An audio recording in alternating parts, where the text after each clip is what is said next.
cajones de los armarios y todavía, a pesar de tantos años, se sentía el olor de las lavandas, porque ella cortaba ramitos de lavandas, los ponía en las cajoneras, ¿no es cierto? Y ese era el aroma que a ella le gustaba sentir.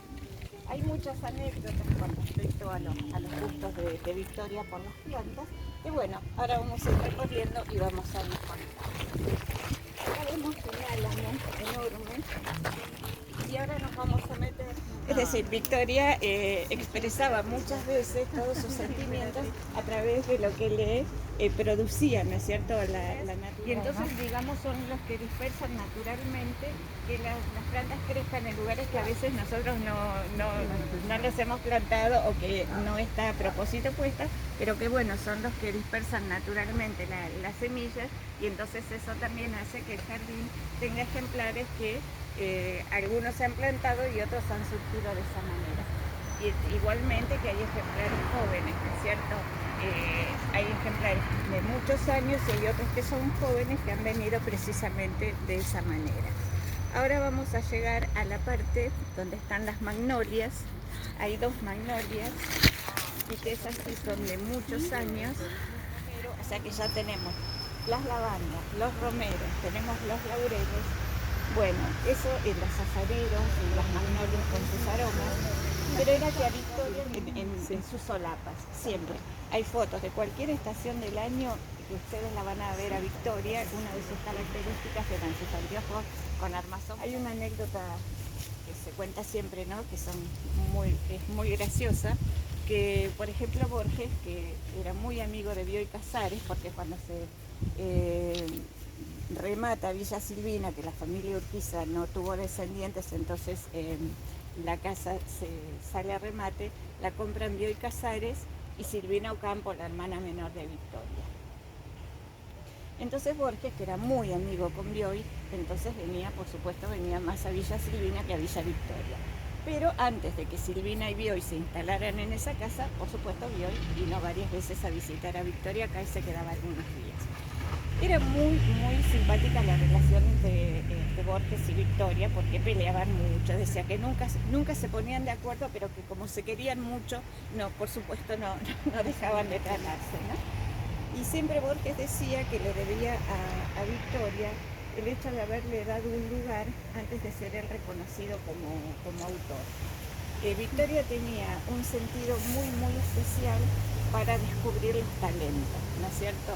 Ella, cuando decía que le gustaba una escritura y sabía que el potencial de la persona que lo había hecho, y entonces siempre trataba de ayudar a esa persona porque sabía que tenía mucho valor cultural e intelectual. Y con Borges pasó eso. Victoria, cuando discutía con alguien, se iba a caminar por el jardín, ¿no es cierto? Entonces lo que hacía, claro, entonces juntaba lavandas, laureles, romeros, ¿no es cierto? Hacía su ramito y después entraba y se lo ponía en la nariz a Borges y le decía, huela, che, le decía, ¿no es cierto? Claro, ¿no? Como para ver si eso lo calmaba y le cambiaba el humor, ¿no es cierto? Bueno, esas son las cosas que han quedado acá, de la misma manera que en el año 1934 estuvo pasando todo un verano acá la escritora chilena Gabriela Mistral. En uno de los cuartos de arriba se hospedaba Gabriela, muy cerca de la habitación de Victoria, y da la casualidad de que ellas cumplían años el mismo día. Victoria había nacido el 7 de abril de 1890 y un año antes, en 1889, había nacido Gabriela Mistral. Y dio la coincidencia de que Gabriela estaba acá en abril, el día que las dos cumplían años, y bueno, Gabriela le mandó con el desayuno un poema muy lindo que escribió, que yo lo tengo allí, después si tenemos tiempo lo vamos a leer, ¿no es cierto?, donde se hace toda una, digamos, una declaración de admiración que hace Gabriela Mistral hacia todo lo que significaba Victoria. Muchas veces se dice que siendo dos personas de tan distinta clase social, ¿no es cierto?, porque sabemos, ya dijimos, Victoria, de que venía de familias aristocráticas, y Gabriela Mistral venía de familia muy humilde. Entonces, que era muy difícil que llegaran a congeniar, y sin embargo se conocieron, se llevaron muy bien y se trataron hasta que Gabriela falleció unos años antes que Victoria, pero nunca dejaron de estar en contacto. Inclusive cuando Victoria estuvo presa en el año 53, estuvo un mes detenida en la cárcel del Buen Pastor, porque bueno, ella era opositora al régimen peronista, bueno, fue acusada de promover una revuelta, pero eso había sido en Buenos Aires y Victoria estaba acá en Mar del Plata. Bueno, la vinieron a buscar, la llevaron y estuvo un mes detenida. Y Gabriela Mistral fue a nivel internacional una de las personas que más, insisto, le gustaba muchísimo leer y sabía expresarse muy bien, aprendía con mucha facilidad, y su papá dijo: qué pena que sea mujer, porque si fuera varón hubiera ido a la universidad.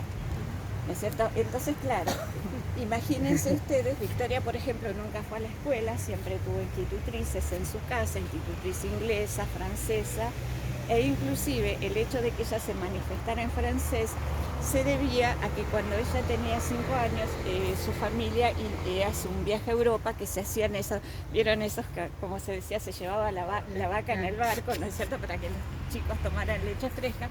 Y sí, Victoria cuenta que se acuerda que una vez había llevado 2 vacas, una se murió en el barco y tuvieron muchos problemas, ¿no? Bueno, hacían eso, pero se instalaban por lo menos 2 años en Europa porque la travesía era larga. Entonces, bueno, cuando llega la época que ella tiene que aprender a leer y escribir, están en Francia, entonces aprende a leer y escribir en francés.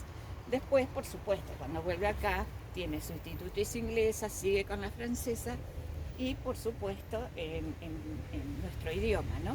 Pero hasta ya muchos años que llevaba Victoria de escribir, lo hacía siempre en francés y después lo hacía traducir, porque era la manera en que ella mejor se expresaba, hasta que se decidió y bueno, empezaba a escribir en nuestro idioma, pero bueno, después de muchos años.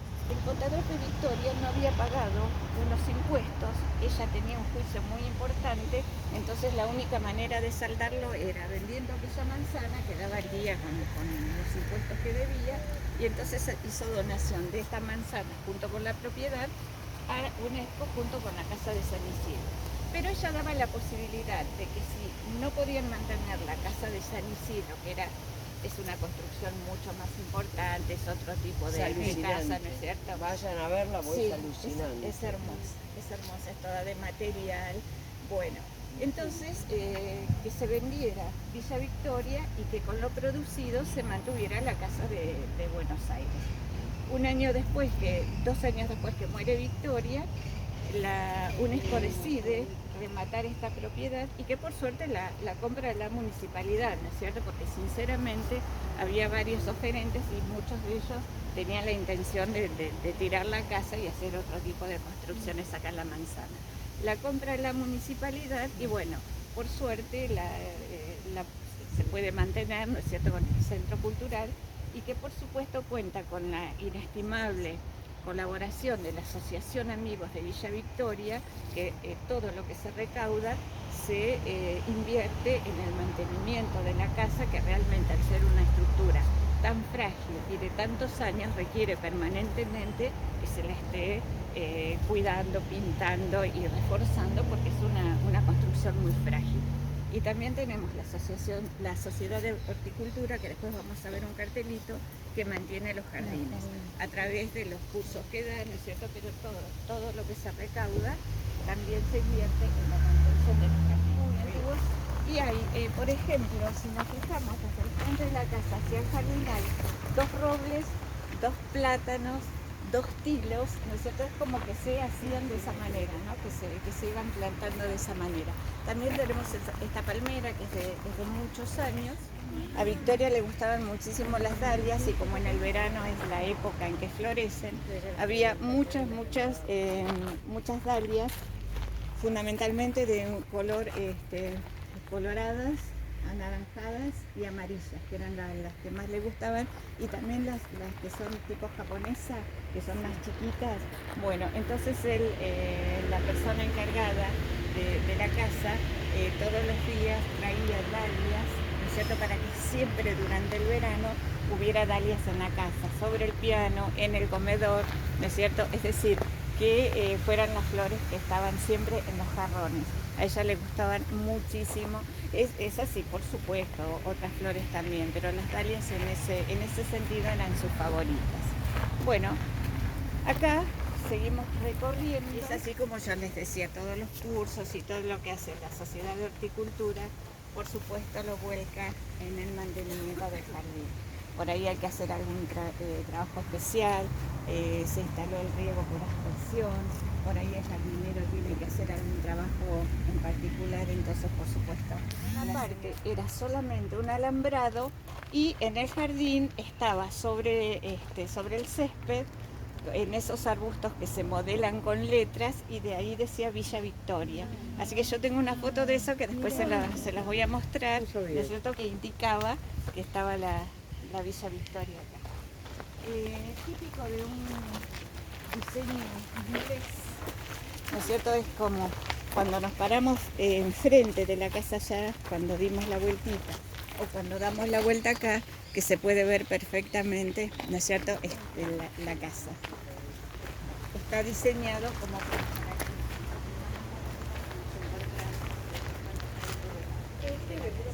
que tiene. Acá vemos un borde de pasto inglés. Había mucho más pasto inglés. Lo que pasa también que los árboles eran más chicos, entonces lógicamente no daban tanta sombra y permitían el crecimiento de determinadas especies. Ya al tener tanta sombra, eso imposibilita, ¿no es cierto? Bueno, seguimos viendo los agapanthus, vemos otro plátano, vieron que yo le decía que generalmente hay de dos, vemos dos plátanos acá, y toda esta, volviendo a la casa, las cocheras, era una zona de topiaria. Vieron que son esas alentas que se dan formas como de pillitos, redondeadas, eso. Bueno, acá había una zona de topiarios y de muchos rosales también. Había muchas rosas bordeando esta construcción. Y bueno, vieron cuando las rosas florecen, que bueno, es toda una época muy hermosa para los jardines. Y por supuesto el aroma, ¿no es cierto? El aroma de las flores es maravilloso. Que no ocurre con las de ahora. Bueno, Cholo, en realidad, yo les cuento, a él nunca en su vida le habían dicho Cholo. Ocurre que él vino a reemplazar al jardinero que ocupaba su lugar antes que él y que se llamaba Cholo. Ay, bonito. Entonces, ¿qué pasó? Como Cholo Simeone, heredó el apodo. Entonces, nunca más nadie le dijo por el nombre. Es más, yo no sé cómo es tu nombre. Adolfo. Como Primavera. Nadie lo sabe, que me llamo Adolfo. No, nadie sabe. Hace años que no, como 30 años que no conocemos. Bueno, claro, 27. Nosotros entramos en la casa, esa es la habitación de Victoria. Después, bueno, todas las demás eran habitaciones para huéspedes, excepto esa cúpula que se ve, que nosotros denominamos el octógono por la forma que tiene, que actualmente se hacen exposiciones, y ahí era como un estar, ¿no es cierto? Hay hall, hay estar, y todas las demás eran habitaciones. Lo que yo les decía acerca de la afición que tenía Victoria por todo lo natural, por las plantas, por las flores, por los árboles, y bueno, todo se conjuga en los empapelados que aún se conservan, que son, bueno, todos nosotros conocemos el interior de la casa, que son de pájaros, que son de flores, y siempre decimos que Victoria era una adelantada a su época. Ella había propuesto, en defensa de toda la forestación autóctona, que la Ruta 2 estuviera bordeada de especies autóctonas, ¿no es cierto? Ustedes vieron que es desierto, es decir, sin forestación. Ella había hecho una propuesta que por qué la Ruta 2 el tema de que se hagan lineales era peligroso por el tema de accidentes y eso, pero también había otra propuesta de hacer islas, ¿no es cierto? Islas de forestación para que la gente pare, descanse, tome mate, coma, ¿no es cierto? Es decir, hacer todos espacios, pero que fueran espacios forestados. También ella, en defensa de todo lo natural y los naturalistas que había conocido, ella proponía que también se los homenajeara como se homenajeaba a próceres y a personas ilustres y a científicos que hacían cosas importantes, por supuesto, por todo lo que se ocupaban, pero que también a quienes se habían dedicado a la parte natural que merecían el mismo homenaje, e inclusive adelantándose muchos años, ¿no?, a propuestas posteriores, ella también había propuesto la creación de un santuario de aves, ¿no es cierto?, para que todo lo natural se conservara tal como con el respeto, ¿no es cierto? Gabriela Mistral la llamó diosa del maíz. Decía que, bueno, por su piel, por su sabiduría y por su sentido americano. Para José Ortega y Gasset le dijo la Gioconda de la Pampa, ¿no es cierto? Para él era eso. Y María Rosa Oliver, que era una gran amiga de Victoria, que hay una foto muy conocida que están con Walda Frank, Mallea, Victoria y María Rosa Oliver. Ella dijo, con su piel color de damasco, en sazón, Victoria era frutal. Esa fue la definición que dio ella. Bueno, a ver si tenía alguna frase más. Dijo Victoria, refiriéndose a lo que ella escribía y siempre comparándose, ¿no es cierto?, con las cosas de la naturaleza. Ella dijo, poco importa que estas hojas caducas, refiriéndose a sus escritos, sean como las del plátano que asoma a mi ventana. Habrán cumplido su función. El árbol habrá respirado por ellas habrá ofrecido su sombra amiga, su verdor al transeúnte, y si alguno llega a ver, que aproveche este follaje. Dijo en otra oportunidad, soy a la vez muy argentina y de todas las tierras del mundo que he querido y quiero.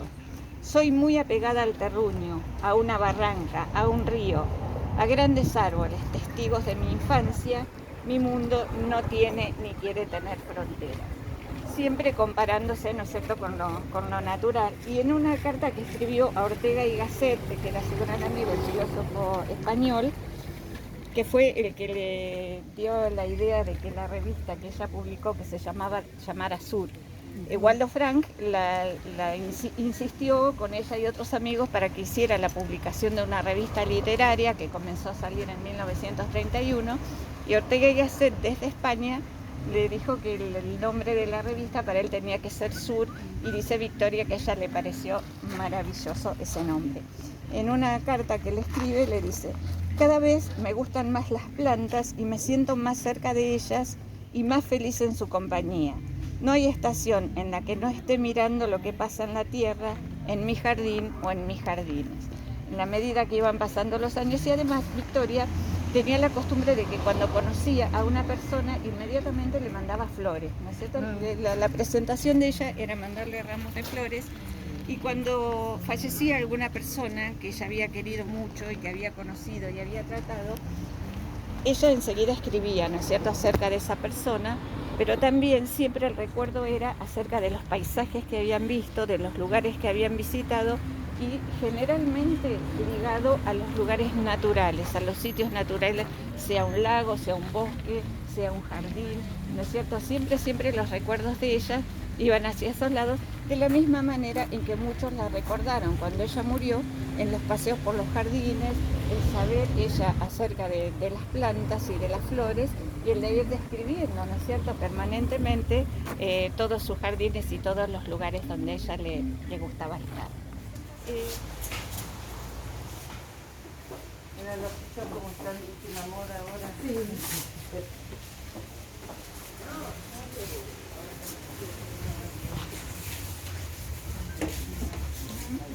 Como les dije, el día de su cumpleaños, y que se lo mandó con el desayuno. Dice, Victoria, la costa a la que me trajiste tiene dulces los pasos y salobre el viento. El mar Atlántico como crin de potros y los ganados como mar Atlántico. Y tu casa, Victoria, tiene alucemas y verídicas tiene hierro y maderas, conversación, lealtad y muros. Albañil, plomero, vidriero, midieron sin compases, midieron mirándote, midieron, y la casa, que es tu vaina, medio es tu madre, medio tu hija. Industria te hicieron de paz y sueño, puertas dieron para tu antojo, umbral tendieron a tus pies. Yo no sé si es mejor fruta que pan, y es el vino mejor que la leche en tu mesa. Tú decidiste ser la terrestre y te sirve la tierra de la mano a la mano. Con espiga y horno, cepa y lagar, la casa, el jardín, cruzan los niños, ellos parten tus ojos yendo y viniendo, sus 7 nombres llenan tu boca, los 7 donaires sueltan tu risa, y te enredas con ellos en hierbas locas y te caes con ellos pasando médanos. Gracias por el sueño que me dio tu casa, que fue la de vellón de lana merino, por cada copo de tu árbol de ceibo, por la mañana que oí tus torcasas, por tu ocurrencia de la fuente de pájaros, por tanto verde en mis ojos heridos, y bocanada de sal en mi aliento, por tu paciencia para poetas de los 40 puntos cardinales. Te quiero porque eres vasca y eres terca y apuntas lejos, a lo que viene y aún no llegas, y porque te pareces a bultos naturales, a maíz que rebosa la América, rebosa mano, rebosa boca, y a la pampa que es de su viento, y al alma que es del Dios tremendo. Te digo adiós y aquí te dejo, como te hallé sentada en dunas, te encargo tierras de la América, a ti tan ceiba y tan flamenco, y tan andina y tan fluvial, y tan cascada segadora, y tan relámpago de la pampa. Guarda libre a tu Argentina, el viento, el cielo y los trojes, libre la cartilla, libre el rezo, libre el canto, libre el llanto, el pericón y la milonga, y el dolor y la dicha libres, por la ley vieja de la tierra, por lo que es, por lo que ha sido, por tu sangre y por la mía, y por Martín Fierro, y el gran cuyano, por nuestro Señor Jesucristo.